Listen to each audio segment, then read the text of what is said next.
How to add a new domain in Plesk. Log into your Plesk account. Under the Websites and Domains interface, click the Add Domain button. You need to decide how you want to create your website with this new domain name. For a starter HTML or PHP site, choose Blank Website.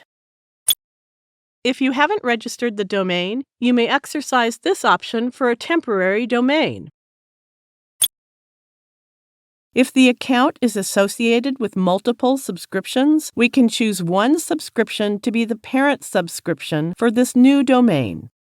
This account seems to be associated only with one subscription.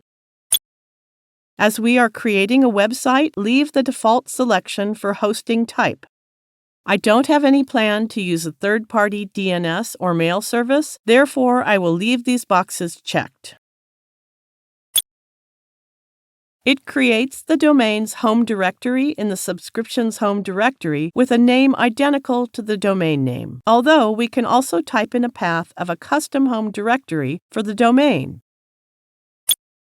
Decide whether you want to use www. prefix or not. Visitors of the new website will be redirected to the selected URL.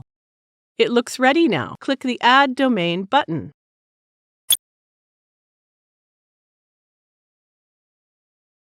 Success! The domain has been created and is now ready to use. You can use and manage the domain from here. Thank you for watching.